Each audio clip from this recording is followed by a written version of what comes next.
sort of started this channel up to explore all things culture based, and just in the last few weeks I've been talking to different experts who are experts in their own right, in their own field, but from the perspective of exploring culture in the workplace.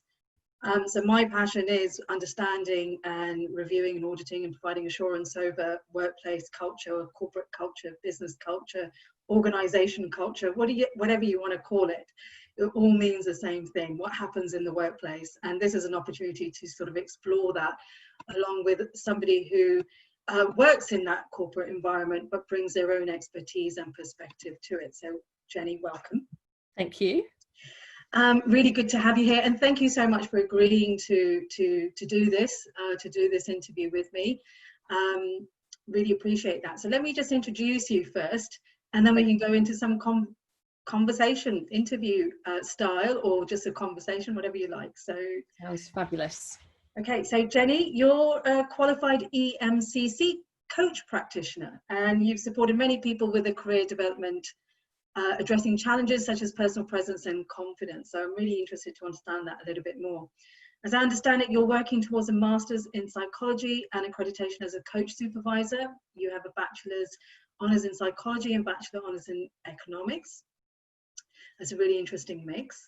After qualifying as a chartered accountant, Jenny has a career as an auditor for 20 years, working with many different types of organisations, including AIM-listed and SMEs. She specialised in working with not-for-profit organisations and with boards.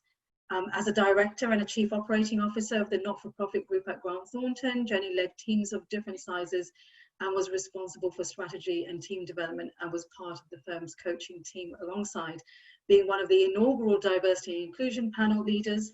Jenny spends much of her time promoting the role of coaching in team and board effectiveness, as well as traditional development situations.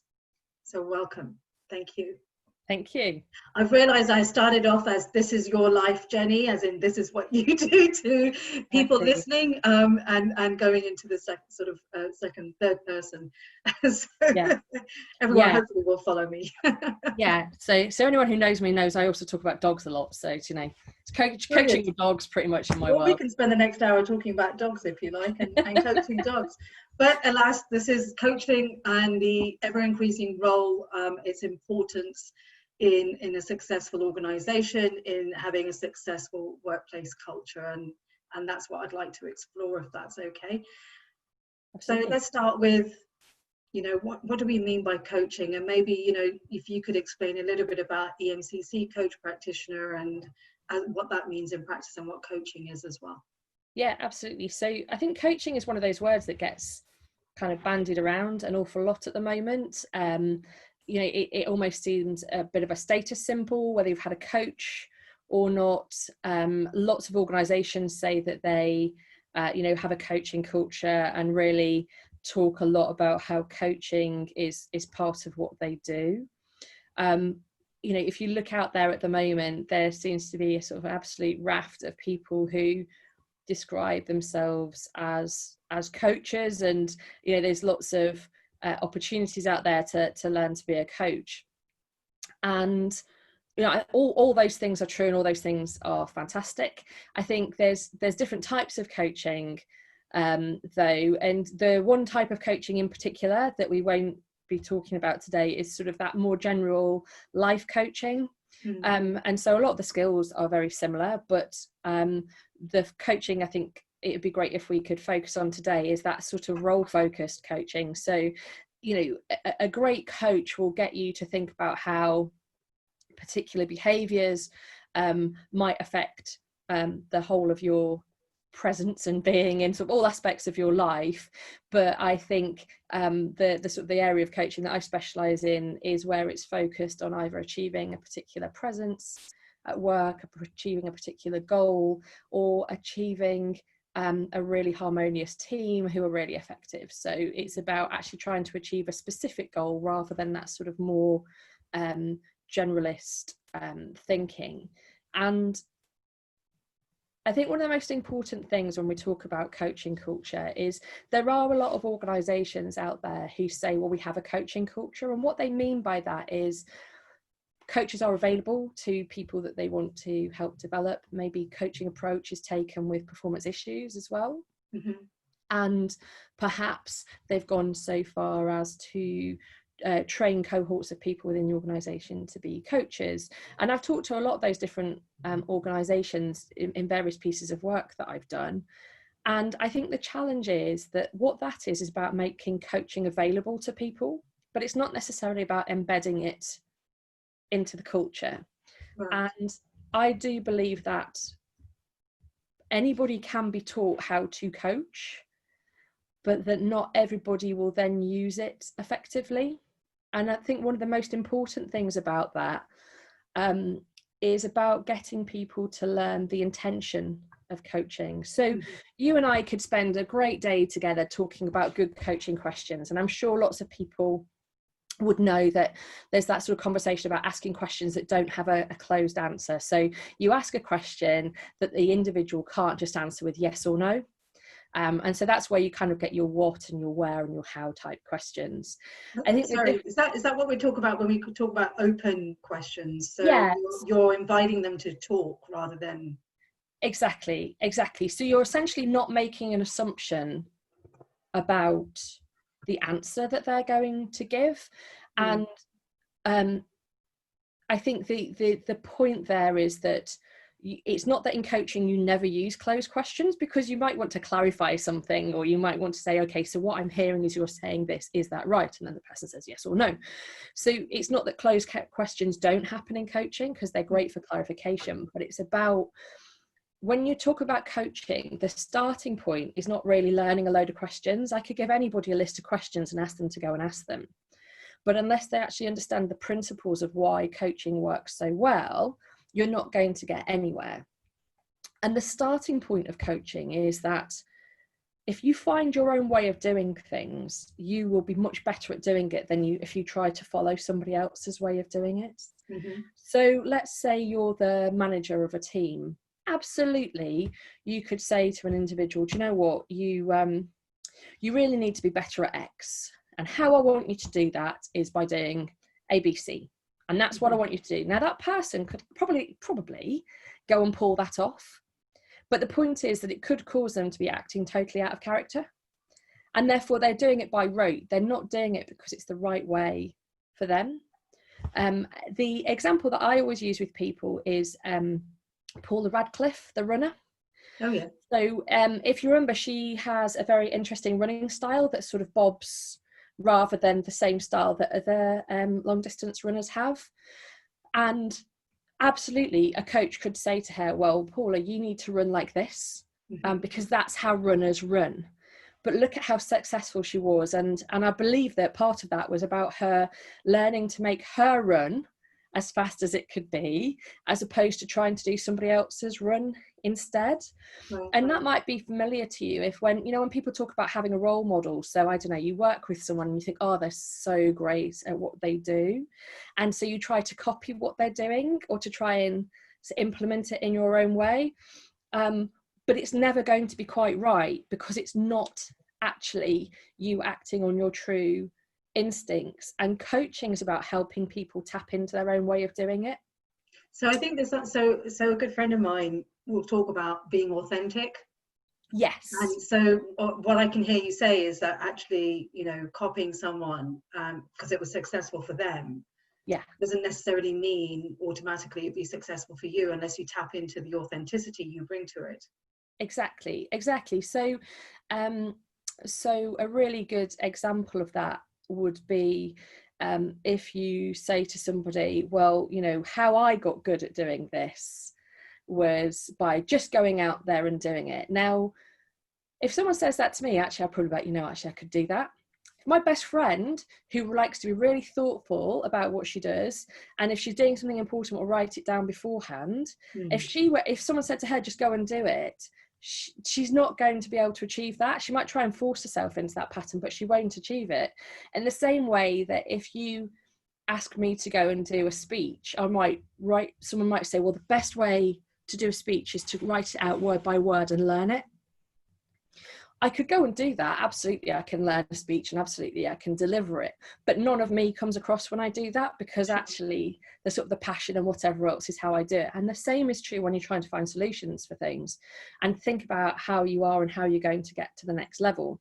And so underlying the sort of the principles of coaching, regardless of the questions, is this belief that people can find their own ways of doing things. They just need some assistance in getting there. And this really, really positive intention about asking them, which comes from a place of curiosity. So again, you know, you could ask a question that says to somebody, you know, could use all the coaching language. I'm really interested as to how it was you thought that was going to be the best way of doing it. So I could say that those are all the white words for coaching, but it's got a degree of aggression in it. That means the other person goes, well, as you said it, I felt my heart start to pound a little bit, you know, because I'm thinking, oh my God, you know, I feel like I've done something wrong. Exactly. And the thing is, I could write that in a script. Yeah.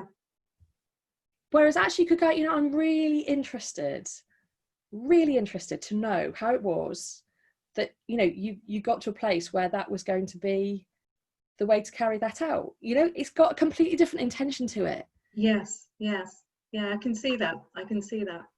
And the same's true of silence as well. So the first thing I struggled with when I started coaching was this idea that, you know, you use silence a lot, as you can well imagine. You know, it's quite a challenge for me. And there are, and I found it really difficult as well, because actually throughout my sort of school career and sort of the early parts of my work career, there have been people I'd talked with who sort of said, you know, silence is great because you give people enough rope to hang themselves with. So, you know, you kind of ask the question, you get that first bit of an answer, and then people just fill the space. Right. Like, that's what people do, especially people like me. I always fill the space. And so I had to really think about that in coaching, because to me, that silence was being used in a challenging way and not necessarily one that came from a positive place. It was, I'm gonna find out what you really think by living, you know, this rope to hang yourself. Whereas actually in coaching, that silence, you can both sit there in silence for ages, and actually people will say something, but the point is, it's not about sitting there looking at the watch and kind of going, I'm going to outweigh you. It's about sitting there and going, you have all the time here. This is your time to think about what the answer might be. And it's, you create a really positive space. You use the right body language, and then the person feels comfortable. And that's when you get some really, really deep thinking, because we are used to giving answers like that, aren't we? And, you know, sometimes with coaching, what you're really doing is getting people to peel off those layers that they're used to operating up here, and you're getting to come down here. And it's like, it's a very different methodology for, I mean, as you'll be familiar with, you know, I mean, you've come across the internal audit community and auditors in general, because you've worked in that field for a bit of time. We don't coach. No. So, you know, silence is used as a way of, if people use it in interviews, in, you know, when we're talking to people whose area is under audit or being looked at or reviewed, whatever word you want to use. And if your auditor is using silence as a tool, then they're using it as a way of, so go on, speak a bit more. Tell me a little bit more. You know you want to speak a little bit more. So I'm just going to stay a little bit silent. But I wonder whether that actually, because it's not coaching, it's used as a tool. Yeah, absolutely. And yeah, I suppose what I challenge you on is, I think absolutely internal auditors, external auditors, and, you know, this is where sort of the beginnings of my experience in this area came from, was absolutely in doing auditing. Because, do you know, if you're creating really positive space, you can still ask those questions, you can still have a really great conversation, and you can follow it up and get to a much greater level of understanding. So, you know, you go and talk to the head of a particular thing and say, you know, what's been going on in your department this year? Is there anything you're concerned about? Where do you think the risks are in this team? If you just leave it at that level, people kind of go, oh, well, it's this, and this. They probably just tell you what's on the risk register. But if you kind of go, you know, what are the sort of things that you worry about? And I'm really interested to know what's at the top of your mind at the moment. So you can start to ask those coaching questions, and then you can say, well, what do you think would make it even better? So, they say, oh, it's all fine. Okay, Yes. so what would make it even better? So you can start to have those coaching conversations. And, I was very fortunate that actually, the organisation I worked in as an auditor, we were trying to really focus not just on our internal use of coaching with our teams, but also externally as well, in terms of building it into those conversations that we had with clients. Okay. Yeah, absolutely. And I think, like I say, though, I think the really important thing to keep coming back to is it's about making sure that it's the right intention. So Yes. It's a little bit like people who use neuro-linguistic programming. So personally, I believe there's some amazing things that you can learn from neuro-linguistic programming, and some of those really amazing things actually gel very nicely with sort of coaching principles, about not making assumptions about other people, about Sure. believing that other people have a positive intention, that the behavior of an individual does not necessarily portray who they are. It's just about what's happening in that moment, all those sorts of things that you hold to be true in neurolinguistic programming. And yet you can also use a lot of the knowledge and skills from neurolinguistic programming to effectively influence people into buying things they don't want. Yes. And so that's also about the positive intention. And there are people out there who will actively avoid anything to do with NLP because it is seen as a really manipulative approach, whereas I sit and all the things that I know about it I see from a positive perspective that's actually about supporting other people and making the best of time that I have with people. So absolutely. I mean, I've seen people who use NLP and they do it for the positive psychology, not the negative. I mean, I've written down here, Jenny, positive intention, and I've put using coaching style for the way internal auditors might do interviews and the way they question and ask questions. I think that's a really interesting thing to explore. But can I take it back to then? I mean, that's the what of coaching. What is the, why is it important in the workplace? Why is it important to have it as part of a culture? Because something you said really early on was that it's a common word, it's bandied about now. Yeah. You have generalists, but then you have what you talked about was being focused, role focused, which for me is more about outcomes, right? So so if we can talk a little bit about why then it's important for it to be part of a workplace culture. So I think if we start from that principle that I was talking about before, which is that actually using a coaching principle when you're helping anybody learn something or develop, then they're going to be doing it from a place that suits them. So you're not creating cookie cutter team members. What you're doing is finding their skills, encouraging them and helping them develop in their own way. So you've kind of got that as your baseline. I think the second thing that's great around using coaching is that it allows you to, which is building on that, it allows you to encourage and support and amplify difference. So if you're using a coaching approach in how you're developing people, you're much more likely to be able to have a much more diverse group of people involved, because you're not telling people how to be, you're actually encouraging and you're curious about the different approaches that people might take to things. So for those organizations that want to really support equality and diversity across the organization, then actually using coaching is a really good way, because it could well be that your leaders and your more senior people in the organization do not have the same backgrounds and the same skills and the same life experience as the people who are coming through. And therefore a very traditional training approach isn't going to work. You need to do it through coaching to sort of say, well, this is what we want to achieve. How do we work together to get to it? So I think it's really important from an equality and diversity perspective. I think something about encouraging that general positive intention across the piece is also important from a risk assurance perspective. So if you foster an environment where people are curious, people ask questions, and that understanding of the positive intent is there, you are more likely to foster an environment where, using something I know it's really important to you at the moment, you create that psychological safety, because you make it really clear to people Yes. that actually this curiosity is allowed. We are able to challenge each other, but it's done in a really positive way. People are allowed to have differences of opinion, and what we do is we work together to find a sort of a way through them without being confrontational, because some of the questions you ask in coaching are really tough.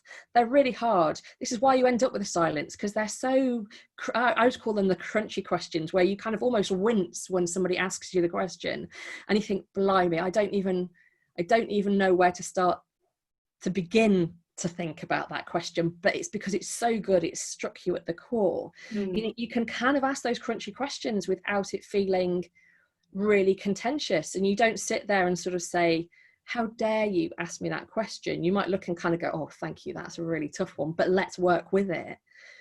If you have all those things in place, then you are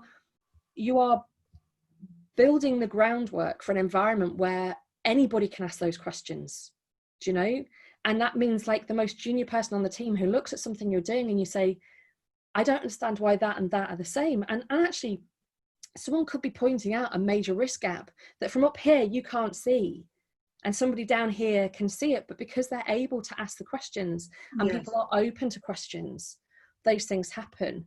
And I think also what you're doing is you're encouraging a culture, and you're encouraging people to know that none of us have all of the answers, and therefore we're allowed to question things and we're allowed to get things wrong because we're moving forward.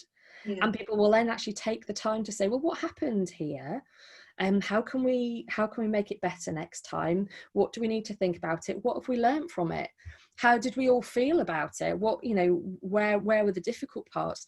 And actually, if you build in all of those conversations, you can really get somewhere.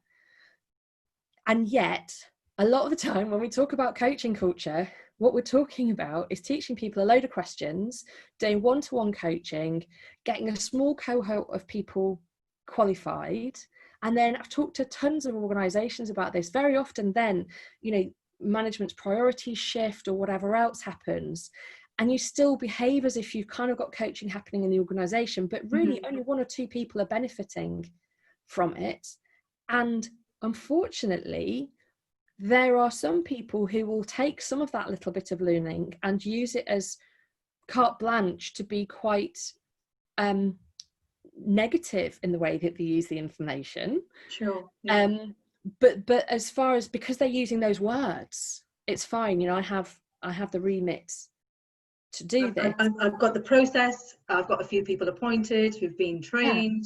Now go out into the world and find yourself some people to coach, sort of thing. Exactly. And I'll give you a really, really basic, sort of real minutiae level point around that. So I was I have various team members working for me, and I spent a lot of time working with them on asking good coaching questions. Okay, but sometimes they had a question that they'd need to ask me about the work that they were doing that just needed an answer. Shall I do this or shall I not do this? It's like, they need to ask me a yes or no question, or they need to ask me a question that says, Jenny, I have no idea what to do about this. What can I do? Now, I could really be a pain in the backside with that and kind of go, well, what do you think you should do? And it's like, and that's, that would be totally inappropriate in this moment. How regulated it is in the external audit environment. There are sometimes just answers as to how you do things, and it might not be, I might sort of do a little bit of coaching with it and say, well, actually, if you go and have a look at this particular, standard, or look at this particular thing on the intranet, and then have a think about what you think that means, and come back and we'll have a conversation about it. So that's kind of half coaching. I'm kind of taking them to a place and then saying, yes, you do the bit on the end. Sometimes when it's something where I know that they have the ability, and that's coming back to that coaching intention, I know they have the ability to work out the answer. I know that it isn't being unhelpful. I can say, if they say, what should I do about this? I could sometimes say back, I'm really curious as to what you would suggest first. I could give you an answer, but it'd be great if you had to think about it first. And it's that ability to find the right spaces to do that in. That's really interesting, because you're talking about the individual who's going to be coached, and in my mind pops up that what if you're one of those individuals who's being coached? Yeah. Sorry, I'm putting it like that. Yeah. And as an individual, you're sitting there and you're thinking, oh, here we go, Jenny's trying to coach me. Yeah. You know, and I don't have time for this. I just want an answer. We don't have time for this. Yeah. So, and that does happen in the workplace. Oh, totally. And you know, we talk a lot in coaching about rapport. And you know, on a one-to-one basis, that's about, you know, the fact that, you know, you and I can sit and chat about whether this video is on or not. We can chat about most things. And, you know, as a coach, one of the things you do need to do is kind of build rapport with people. But I think part of rapport is about respect for other people as well. And just because, you know, it's not about it's not about playing with people. So, you know, if I get a sense from that other person that they're really stressed, then in the same way that I would in formal one-to-one coaching, what I might do is ask their permission to coach them. So I could say, look, we, you know, how, you know, almost you sort of say, where are you right now? How are you doing? Do we use this as a coachable moment or not? Or do you just want the answer? Do you know? And how do we want to play this? And the thing is, what I might then say is, if that person, every time I ask that question about, you know, is this a coachable moment? Do you want a debate around this, or do you just need to know the answer? I would like to think that a lot of the time you can, if you pay attention, you can pick up on whether it's a good time or not, but asking permission is, you know, one of the most fundamental kind of tenets of coaching. So you can ask permission, but perhaps if that person rejects the coaching moment every single time, actually that's something about how they're developing themselves and the amount of accountability and responsibility they're taking for their own learning process. So, you know, it's just in the same way. And, you know, when you're working with new people on the team, we all say things like, you know, no question is a stupid question. Now I'm always here for questions. And then you'll get some people, and it's never the ones who are actually asking too many questions that they should be able to work out first. Say, oh, I'm just worried, you know, I'm just asking so many questions. You're like, no, these questions are all really good questions, and they're giving us really good moments to talk through things. Those people, when it's not that they ask too many questions, it's that they're not taking any accountability for the answer before they ask the question. Right. So it's that they fire out the question before they've stopped for a minute to think about it. So, you know, those people who every time a client asks a question on an email, they just bounce it straight onto you and say, what shall I do? And you get to that point eventually where you say, look, how about next time, no judgment, you just say, I'm not sure what I should do. I was thinking maybe it could be this, because then at least you're starting to take that accountability for the answer. And that in itself is sort of a coachable moment, which is, you know, it's not that you can't ask the question. Because for that to work, you need a workplace culture that enables people to feel empowered to be able to take those sorts of thinking and to undertake that sort of thinking at the point it arrives, but also to make a decision potentially. So if I can just relate to you my own journey, where, you know, for a period of time going from supervisor to manager to senior manager to associate director, there were various points in time where I would be checking in with my managers, my partners, I used to do this style of, right, so this is what's come in, this is what I think, this is what I'm proposing, do you agree? Yeah. And that moved away from, what do you think I should do here? Yeah, exactly.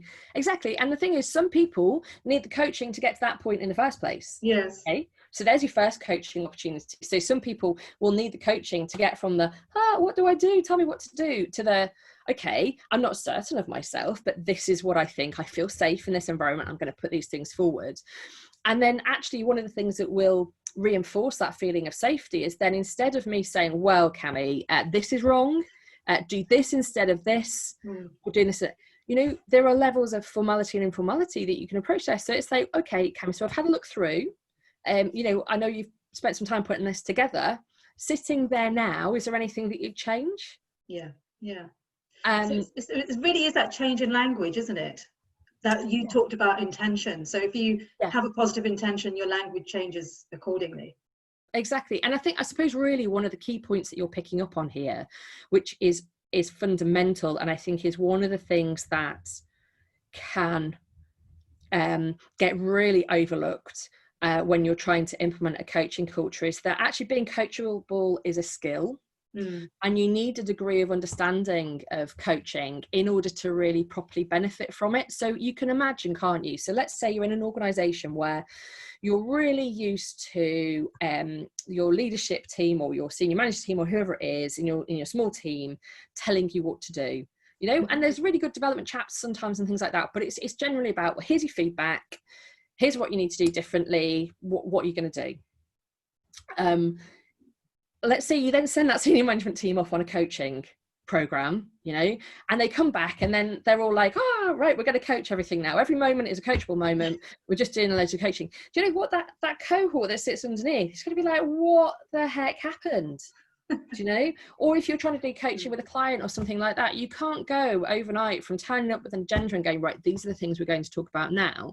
So like in the next meeting, turning up and going, right, so no agenda, how is it? You know, these things don't work. I think sometimes it's some of those aspects that can get really overlooked. So there was an organization I was working with a little while ago where I was sort of talking about coaching culture and actually just implementing coaching and how various things happened. And you know, the starting point, I said, you need to talk to everybody about what coaching is first, because coaching gets bandied around as this language, and actually a lot of what people talk about coaching is probably really more at the mentoring end of the scale. I kind of wander up and down that scale. So I do increasingly more coach mentoring with board members. So new board members, new chairs, those sorts of things. And the reason it's me doing that work rather than another is that I am a board member. I spend most of my time working with boards. I understand the compliance and the governance and what happens in a boardroom. And so that coaching that I'm doing with those people is not content free. It's really specific. So, you know, we might end up talking about confidence, but the confidence is in the context of sitting in the boardroom and what an appropriate question might look like, or how they play their role on a particular committee. So it's really focused down. And that's coach mentoring, because I have content to share. Yes. And there might be times when they say, well, what would you do, Jenny? And, you know, in those moments, sometimes I might just turn it back and say, well, let's think about what you think you should do first. And then, you know, if there's any other ideas, I can put those forward as well. At the pure coaching end of the scale, my content, my knowledge is irrelevant. Yes. You know, and one of the things that I think people find the hardest when kind of learning to coach is even when you're asking open questions, not driving people to a particular solution. Sure. So, you know, you come to me and say, Jenny, I really need some coaching around how to, I don't know, how to speak up in a particular meeting, right? So we could spend an hour, but that entire time I could be thinking, well, I've been in meetings with Cami, I know exactly what she needs to do. We could spend an hour doing faux coaching, the whole time me just trying to get you to decide to do what I think you should do. You know, and it's amazing how you can use open questions but still be really direct, and it's because of the assumptions that I'm making. Some of my absolute favorite coaching moments have been with people who do something that I know nothing about, right? I've worked in an office, I've worked in leadership, I've worked in all those different things, that's fine, I get those bits, but I don't know their particular business. Because I know in those moments when they come to a conclusion, it has absolutely nothing to do with my knowledge, because I couldn't have taken them to that answer because I don't know anything about it. You know, and I think that's, you know, working along that spectrum when you're trying to create a coaching culture can be really difficult, because there are some people that they're just going to still do all the tell, but with a coaching language. Well, there's a real big assumption made, isn't there, in terms of if you're introducing it across the board, across your management team at different levels. Obviously, you know, you start with a group who have volunteered perhaps to be coaches, right? So it's not enforced on anyone, but actually it's not about how we line manage or how we, you know, it's about developing people, which is a very different outcome in many respects, because line management is has very direct connotations attached to it about managing an individual or team or people or a group of people for a particular outcome. Yeah. And developing individuals in that role is secondary, whereas coaching is about developing individuals in their role so that they can achieve the performance they're expected to be delivering against. Yeah. So it's a very different perspective. Absolutely.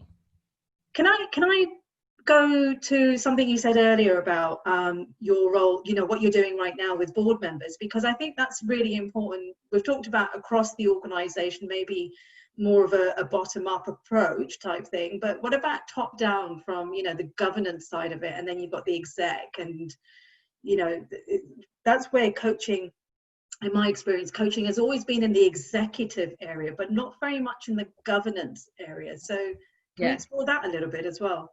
Absolutely, because that's like the bit that I get really really excited about. So you're absolutely right. I think as a nation, let's call it, however we want to put it, I think in the corporate world and all the different worlds where we're sort of working, I think it is becoming more accepted that people are better at developing themselves and becoming great at what they do if you give them some facilitation, potentially in the format of coaching. But we kind of stop at the executive level. And I think coaching and mentoring, the language of coaching and mentoring is really important at the board and the governance level in two very kind of specific ways. So to start off with, it is my belief that boards should actually be using coaching and mentoring skills in their role as governance. Mm-hmm. So actually, you know, all the principles of coaching and mentoring, which is basically you're in a high support, high challenge place, which gives you permission to ask the really crunchy questions. You know, that's how, as a board, you have those exhausting, but in, you know, absolutely exhilarating debates that really move you forward, is by creating an environment where the board is asking questions that challenge, but in a highly supportive way, and help the executive to think about the things that they haven't already thought of. Because fundamentally, and I know that across different sectors, corporate structures are different, and some of the rules about how a non-exec versus an exec director might work are different. But fundamentally, why do you have non-exec directors in the room? You have them there to challenge groupthink. You have them there to bring a slightly removed perspective, mm-hmm. to challenge the executive thinking, because the executive are thinking about it all day, every day. Well, what better way to do that through a sort of a coaching and mentoring approach? So when you've got new members of the team, you know, you see boards do it all the time, where there's an expectation that the person on the board who has finance experience really should be mentoring the FD and supporting them in their development and understanding the challenges that they're facing. And likewise across various different areas, sometimes not from a place of absolute knowledge, but just in terms of personal development. You know, what's expected of an executive, and the board is one really available source of role models for the executive. But there's also that opportunity to ask coaching questions. So absolutely, you know, you can sit there in a board and you can ask really detailed questions about the paper that you've been presented with. But why is the board really there? The board is really there to identify what the executive haven't thought of that they needed to think of. It's to get everybody thinking strategically, to move forward through the detail. And that's one of the reasons why boards shouldn't become operational, because if they become operational, then who is seeing the wood for the trees? The bigger picture, yeah. Exactly. And using some of the principles of coaching and mentoring, you know, that positive intention. You know, we all can think of those board members who, oh my goodness, they can ask the most ridiculous questions, right? And they're left field. And if anybody else asks those questions, there will be uproar in the board. But because they come from such a positive place, they get away with it. And then you get some really good debate. But also because they come from a positive place, sometimes the chair can say, actually, should we part of that question? Good question, but let's leave it. But because it's so positive, everybody's okay with that. So that's the first aspect. The second bit, and the bit that I think doesn't get thought about often enough, is that actually the board role is very different. Do you know? So what's expected of me as a board member is very different from what might be expected of me as an executive member or an operational member of the team. They are different skill sets. And just because you know, someone's a captain of industry and has got a CV a mile long and run massive businesses does not mean that they can be in that space where they ask the right questions. Perhaps they are too ingrained in their own beliefs about how things should be done, and they're not able to give the executive space to act. Or perhaps they're too used to playing the expert in a situation, and therefore if they don't know everything about something, they can't ask any questions at all. But don't we run the risk as well, though, that actually the board, I mean, we only need to look at some very recent cases in the news, right? Where, you know, national charities being criticised for poor governance. So isn't there also the running the risk of where the board is not as, you know, you talked about being strategic, not operational, and that's absolutely right. But when they're not even asking the right questions, they've not been, you know, they're asking, you know, there is something there about that relationship between the board and executive. And I think sometimes, because I'm a board member, and I think, you know, there is sometimes that feeling that perhaps board members need to be difficult so that they can be challenging and scrutinized, because sometimes that comes from the regulator as well, you know, as an expectation. Absolutely. And I suppose my point is that actually you can be difficult and really challenging if you spent time building rapport. So, you know, if you are an absolute pain in the backside every time you're on the board, so you just always ask really difficult questions, you assume that the exec don't know anything. Or you always assume that, you know, let's say you read something and your assumption is you understand what's written down and it's therefore blatantly obvious that the exec are wrong. Okay, so if you always go into board meetings and ask questions from that perspective, you're just going to have a really contentious situation. The executive will become really defensive. You know, that's when you get a real divide. If you read the papers from a positive intention and you kind of go, I'm using this to inform myself, I have some questions, but it's probably just that they've not written it here, or there might be a gap, and actually how great will it be if I help identify that gap? So you then go and ask the question, and it's not a really detailed question, and it's not about trying to get into the operational, but you sort of say to them, I'm really interested about what we're doing about this at the moment, could you just talk me through some of the ideas? And then they say and you say, okay, so that's fantastic. I'm just really interested because I suppose one of the things I thought you might have mentioned would be this, and so I'm just wondering if there's a reason for that. Is that something that we've not got to yet? You know, it's all those sorts of things, and it's still exploring the thinking. It's still driving down. It's still asking difficult questions, but it's putting it so much more in the space that you're not sitting there going, well, exactly, obviously you've got this wrong and I'm so much more superior than you. And I think those are the things that make the difference. But the challenge is, so how many of us, right, I'm going to make an assumption, Cami, that you've probably been given this feedback at some point. I know I have. I know loads of people who've been given it. Is that as you go through various stages of your career, at some point someone says you need to delegate more. You need to delegate more. And actually you need to delegate well more. So one of the reasons that you don't delegate is that when you do delegate, you don't keep the right amount of control over what's happening, which means you don't get back what you want, which means then you go, well, I'm never delegating again.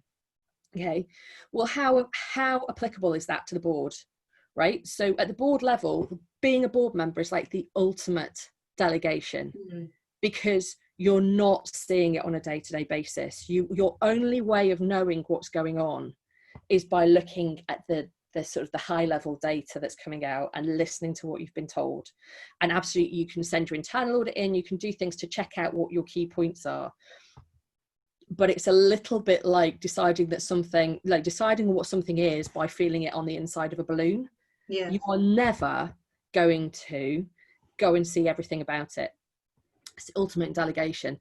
And so what's the best way of learning how to do that? Well, actually someone needs to help you develop those skills. Sure, yes. And we don't do that. We don't do that with board members. No. We say to them, you've been working for 30 years, you've got a really strong reputation in whatever sector it is or whatever it is that you do. You get paid a lot of money for what you do. And this in itself is part of the problem, because if that's the only thing we focus on, then we're never going to recruit board members who don't come from that background. Yes. Quick point about equality and diversity in board members, but if we do that, where's the evidence we've got that they're great at delegating?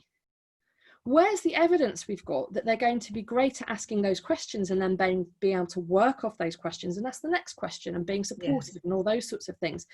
And actually, the thing is, if all we say is, well, they're the only people that we can recruit as board members, we're never going to get all the board members, because those are skills.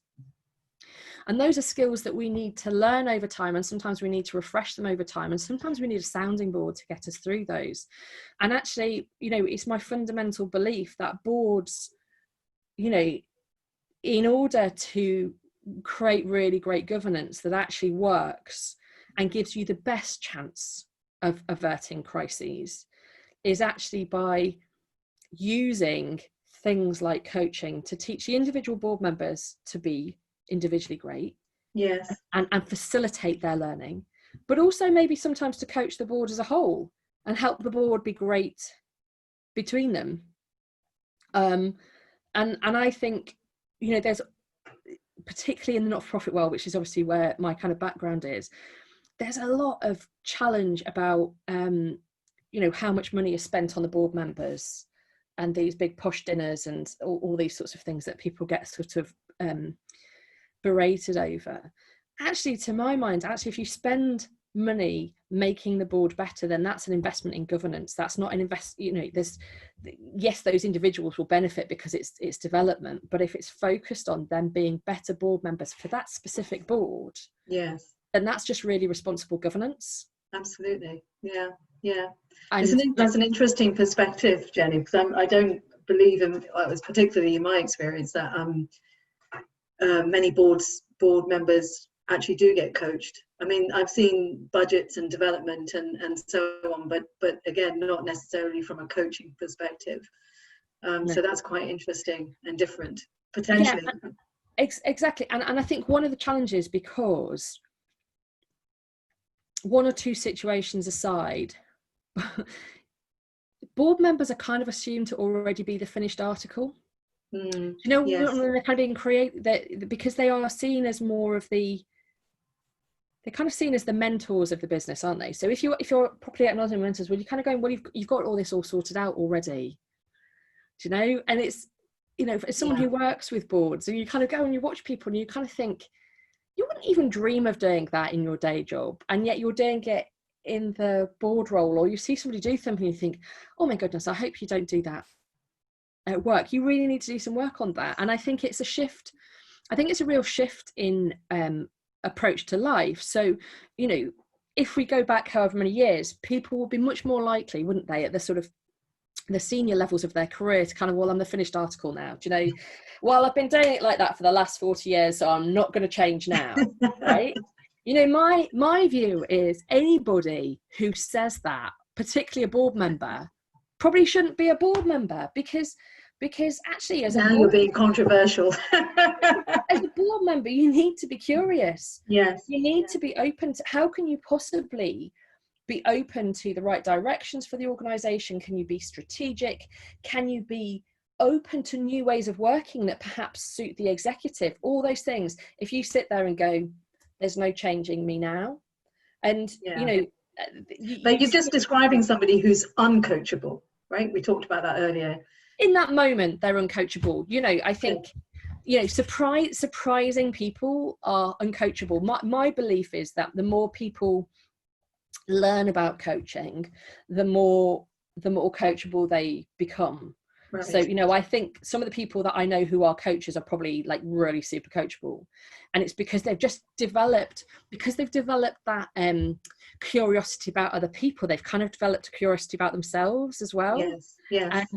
And you know, all those wandering through life, holding all these assumptions that we hold to be true to be great coaches, you know, it rubs off. So you kind of start to just generally apply them. So, you know, I know lots of people tell stories about kind of, you know, when they learn to be a coach, they start coaching their parents. I know I'm forever coaching my dad in particular, and, you know, or you start coaching people at home, or people start coaching their kids and all these sorts of things, and it kind of really rubs off.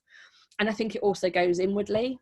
So can we explore that a little bit then? You know, because The governance side of the organization doesn't really ever get a look in what you're talking about in terms of coaching. Yet when we're introducing coaching for an organization, we start with the managers and those people who might want to be coaches, and you know, we train them up and so on, and we also have maybe programs around executive coaches who come in and develop the executive members, right?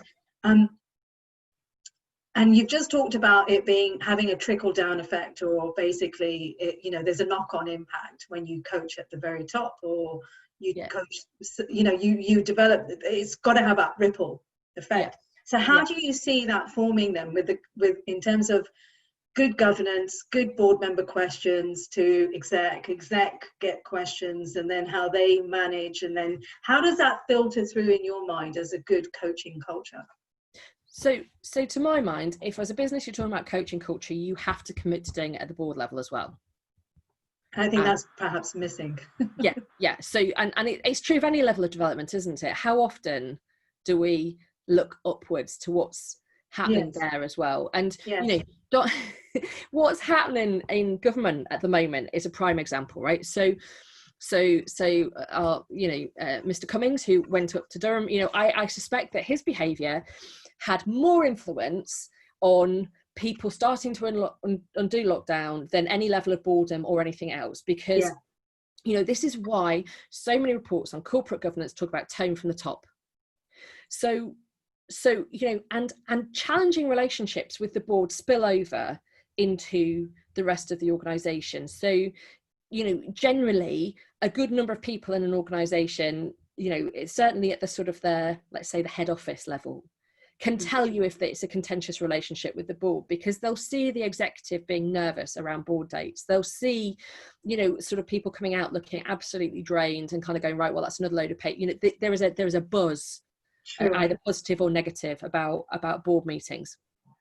And so if by the same token you see that, you know, the executive down, we're kind of going, we've got these new values, we've got these new behaviours, this is what we're going to do. And then yet what happens every time there is a board meeting is this negative stuff that comes out, or there's directives that get sort of submitted to the board that's really directive language from the board, or, you know, whatever it is, in the same way, you know, and you see it when maybe there's been inappropriate behaviour on a board, it makes a mockery of anything else happening in the organisation. And so step one, that's a reason why the board should be doing it. But moreover, I just fundamentally, the more that I spend time in the world of governance and the world of coaching, I cannot understand how we just expect people to rock up and be amazing board members. It's just not possible. Do you know? And some people might be good at it and not need any coaching in the moment, but that doesn't mean as a team they don't need to find their place and need some facilitation. So I think there's that piece to it. I think one of the points that you allude to there is one of the difficult things about when you try to say, right, let's get coaching across the organisation, because you have to start somewhere. And the problem is that, you know, so the default is to sort of start with the senior people and maybe train them up to be coaches and get them coaching and so on. But if you're not careful, that can make it a really elitist process. You know, and I've seen it, and I know when I first started as a coach, previous to the cohort that I went through, everybody had been like really senior leaders in the business, and so you're getting allocated people to coach, and people are like, who's that? You know, why would I want a director? I want a partner on the senior leadership team as my coach, because it's seen as a status symbol. But then it's also a cost as well for some organizations, because it's run by, well, you know, this is how much it costs to have a coach, and therefore so it's a cost driven decision, which then makes it a more, well, let's put it with the senior people, not anyone else. Exactly. And the thing is, if you then train your senior people, actually very often your senior people are the most busy people. Do they actually have time to then go and use those coaching skills? The other mistake that you know, the other alternative, an alternative, is that you train up a lot of your sort of HR people to be coaches, but then it becomes purely about a people thing rather than an everyday thing. And, you know, I'm not going to sit here and say that I think there's a particular answer, because most importantly, each organization is different. You know, the answer in a really hierarchical business is going to be different from one that's in a very flat business. Yes. You know, an organization that's really siloed probably wants to think about something very differently than one that's sort of you know, very integrated in terms of how the different elements of the business work. Sure. But I think fundamentally you have to start with your champions. It's deciding who your champions are going to be, but at the same time as getting them to be specialists, you need to be doing work with everybody else to kind of prepare them for the shift. Sure. Yeah. And I think those are the important pieces, and to also really go back over the systems. And I know this is something we've talked about before. I'm conscious we're about to run out of time, but one of the things I think that causes coaching culture to fall down is that it becomes insufficiently supported and integrated into the systems of the business, right, that it's easy to do. Yeah. So if it doesn't appear in your appraisal system, or there's no easy way of tracking who's having coaching, who isn't, all those sorts of aspects, if it isn't built into the development programs and all the training work that you're doing, then you're going to be fighting a losing battle, because you're almost asking people to operate in two different camps. And as human beings, we find that really difficult, and we will always default to the easier version. Sure. And unfortunately, sometimes telling people what to do and making assumptions about them, you know, the reason as human beings we're drawn to making assumptions is because it's a damn sight easier to read the world if we just put our own filters on it. Absolutely. Oh my God, that's amazing. I love that. That really resonates with me, Jenny. You're absolutely right. We're running out of time. So any quick takeaways that you want to leave people with? You know, what is it that you want to, you know, if there's a major takeaway, one or two things or more, what would those be? So I would say, you know, if you want to introduce coaching, or you're trying to improve the coaching in your organization, make sure you focus on the intention, and make sure that what you reward is the intention, not some paint by numbers model of coaching, so that those people who are applying it from the right place get the acknowledgement, and that people see it and look for that, and are able to give feedback on whether they think it's coming from the right place. Because if you don't get that right, it's just a waste of money, and probably going to be really damaging, because people will see that you're not living up to your word. I think to remember that being coachable is in itself a skill set. So don't just expect that you can throw coaching at an organization and people will respond to it properly. And then I think thirdly is to think about how coaching sits across the entire organization, and being really prepared to be tough with your board and make the board realize that they are just as accountable for self-development and team development as is the rest of the organization. Brilliant, thank you. And actually, before you go, Jenny, we have a comment in our live chat, so if I can just read it out to you, by Rachel Puttick. So thanks, Rachel. I agree on how can we expect board members to just rock up and be great board members. Yeah. Facilitation, development and coaching is necessary for all board members, and I'd argue creating a coaching culture. So yes, so I think there's an agreement there. Yeah, absolutely. And where can people find you, Jenny, if they want to know more and get in touch with you and explore this more with you? The easiest way to get hold of me is on jenny@jembleWren.com. So it's JEMBLEWREN, and also on LinkedIn, where you'll find me as Jenny Brown. There are many of us. Probably the easiest way to track me through is that I'm listed as a board and audit committee member. Brilliant, thank you. And I will have all of those details in a link to your profile and your email within the detail of the YouTube video. And just for people who've been watching this, if you've liked this content, please do subscribe. And you know, there'll be a series of different interviews exploring culture, and there are already recorded interviews with other experts on inclusion, growth mindset, and also HR analytics and measuring culture. And there's more to come on mental health and culture in specific types of organizations like charities and faith charities. So more to come on this channel. Please stick with me, subscribe and engage. And Jenny, thank you for your time. It was great seeing you, and chat to you soon, I hope. Thanks, Cami. Thank you very much.